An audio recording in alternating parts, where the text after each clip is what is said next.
So if I'm happy with the photo, let's go ahead and go to review.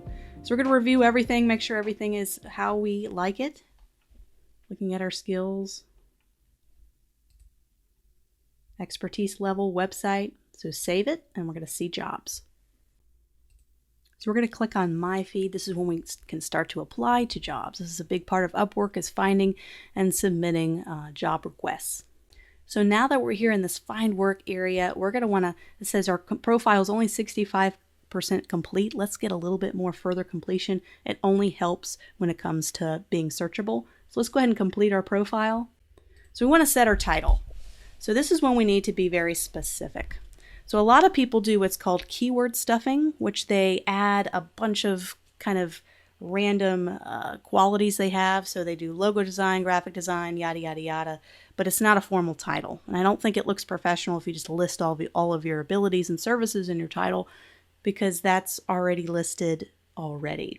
So you want to have a formal title if you want to Google this and kind of help see what's the best title to use for your industry. In this case, Senior Graphic Designer, Logo Design, and Branding Specialist. So this is being very specific, which is good, because when people search for you, they're going to see that you do logo design and branding. If you want to do graphic design as a whole, you can say Senior Graphic Designer, Art Director, and Graphic Designer. And make sure you have formal, real titles. If someone says, what do you do? Who are you? That's more like a title. It's not going to be listing everything you do. Graphic design, logo design, business card design. That's not really what this is for. This is to look professional and to have a formal title. So if you're an art director, say you're an art director. Are you a senior art director? Make sure you kind of put that in there. If you're an illustrator, an artist, say I'm a watercolor illustrator, an artist, something along the lines of what you do in a formal title. So adding a professional overview. So we're already way ahead of the game on this, because we already written our bio for this in previous lessons of the course. So we're going to take our bio. We're going to actually do a first person bio. We're going to take our first person bio and go ahead and load it in here. This is when we can describe ourselves in a little bit more, less of a personal way and a little bit more of a professional way. So the first paragraph is going to be fine. Hi, my name is Lillian Hernandez. I love to create brands that resonate and connect with their target audiences. So in the first line, I'm already saying my name, and the second part of that first line, I'm saying what I do. And I was always dabbling in creative things, from sketching portraits in high school to diving headfirst into Photoshop before Photoshop was even a thing. And this is kind of one of those things that looks really good in a portfolio website, or looks really good on PDF portfolio. For something online like this, in terms of our freelancer website, we need to get right to the point a little bit quicker. So this might be a little bit of a personal fun thing that we might need to go ahead and remove and get a little bit more to what we do and focus on what we accomplish, a little bit less about us personally. This is not where we share what our favorite colors are, what our favorite food is. This is where it's a little less about personality and a little bit more, this is what I can do for you, and this is what I've done in the past. So as much as you can say what you've done in the past, like I've won an award, I've accomplished this, I've accomplished that, the more that you could say that you've accomplished or the courses you've taken, the better it sounds. So this is just like applying for a job interview. This is exactly what you'd put on a resume.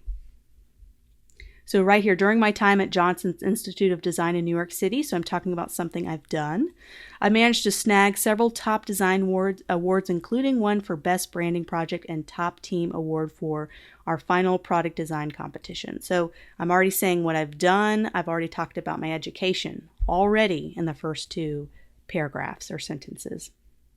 From Adobe Photoshop, Illustrator, InDesign, and now even new programs like Adobe Dimensions and XD, Lillian is already talking about the software that she's experienced in, but also newer software she's trying to learn. So I'm constantly working at developing new skills in the latest software, and this is another good one, to help clients achieve a modern, sophisticated look in both digital and print realms. So I'm saying a lot with short sentences. I'm packing a lot in there and making sure I talk about what I do, what I've accomplished, and the software experience I have as well. So in the first two paragraphs, you already know a lot about Lillian. As a previous career in software engineering, I led a team of 20 other software engineers in developing a new tool that speeds up workflow in the automobile manufacturing space. So, already talking about my prior experience, I feel my experience leading large teams is invaluable to managing larger brand and design projects. So, pretty much saying, I can do, no matter what size your business is, I can be able to handle teams, work with teams. I'm a team player. So that kind of says that as well. So what we're going to do is, before we complete this, we're going to go ahead and save this, but we're going to go back and we're going to add maybe a little bit more to this. So we're going to study, what do the most successful freelancers on Upwork, those who have a lot of prior experience and have a lot of money earned on the platform, what do their profiles look like? Because the profiles and your headshot and your title are everything. That's all they see when they search for you, are those three things. So to make sure those are excellent beyond comparison is a good idea. So let's study. I'm going to go find the most successful freelancers on Upwork and study what they've done. You could do the same thing on your own. I'll be right back. So I'm on the Upwork main page, and I'm going to look in my own field, which would be design. So you can look in whatever field that you're going to offer freelance services in. Let's do design. Let's find some top earners. So they're automatically going to display those that have a lot of social proof, a lot of reviews, a lot of prior client experience. They're only highlighting the best here in this little rotating carousel in the front. So we're going to look at those who kind of charge a little bit of a higher rate, but also have a lot of jobs and proof that they were able to get that higher rate approved. So let's do this. $94 for a motion graphic designer. Let's take a look at his. So this is motion graphics. Is going to be a little bit different than what she does, but still in the same category. They've earned over $100,000 on the platform. That's very rare. So that's only, maybe the top 2 or 3% can make that kind of money, but it's definitely possible. So that they've done 40 jobs. So to make $100,000 in just 40 jobs is not bad. The amount they're getting per project is really good, and they have a lot of work hours in. So let's take a look at what they do for their profile. You can look, the length is pretty much the same as ours. So I'm a top rated motion graphic designer. So they're saying they're top rated with over 12 years of experience. So right in the first line, I know already a lot about their history. I specialize in logo intro videos and explainer videos. So that's exactly what he does. It's his specialty. He's bringing that right up to the front of the table. I enjoy it so much. That's all I do all day and all night. So that's a little bit of a personal, fun thing that he's putting in there, but it doesn't take up a lot of room to say that little short line. I work with Adobe Photoshop, After Effects, so you notice how he's listing all the software just like we did for Lillian. I can complete a project on my own from research, style development, storyboarding, so he's listing all the things that he has done, can do, internal training videos, and pretty much anything motion graphic related is my line of expertise. So whether you have a rock star budget or a normal one like everyone else, talk to me and you'll be glad to have me working on your next project. So we want to have a line at the end that has a call to action. So it looks like here he's having a call to action, which is basically a, contact me kind of call to action.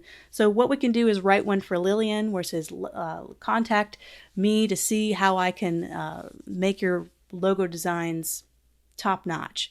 Or, I can't wait to work on your brand or your project no matter what your budget is. Some kind of little line that asks the client to contact you somehow, without saying, please contact me. Kind of write it in a way that's a little bit more elegant and a little bit more like this. I look forward to creating new and exciting brand experiences that engage your customers and spark new growth for your company. So I wrote this at the end of Lillian's bio. I'm back on her page. I feel like that ends the profile really well based on studying what I think are successful freelancers on Upwork. So let's take a look at one other person. We just don't want to study one person. We want to kind of study several to kind of get an idea of what they're putting, what kind of keywords are they doing. They're successful for a reason, and we need to study that. So let's study someone who has a lower price per hour, but they're top rated.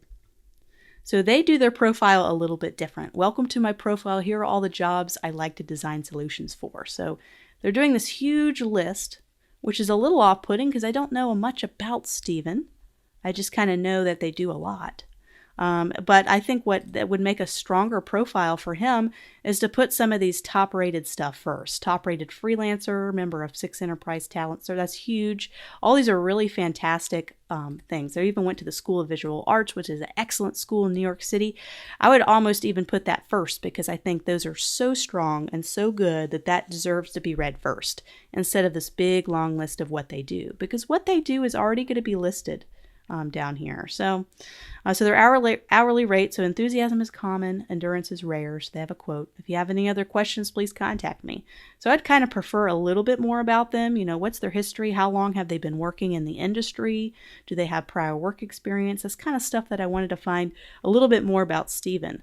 But he's done very well with 361 jobs, to almost 2,000 hours worked already. So this is where on the profile you see experience.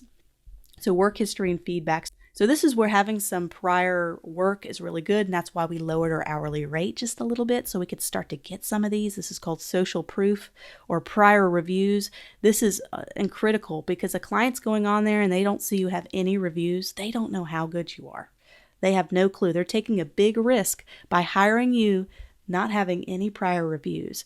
So lowering that hourly rate is one of the only ways you can really exchange a lower rate in exchange for them giving a little more trust in you by not having any reviews. It's kind of a necessary evil when working online on these big websites. That's kind of one of the reasons why I like local networking better than some of these online websites, but not everyone is going to be in a big city and going to be able to do that kind of local networking.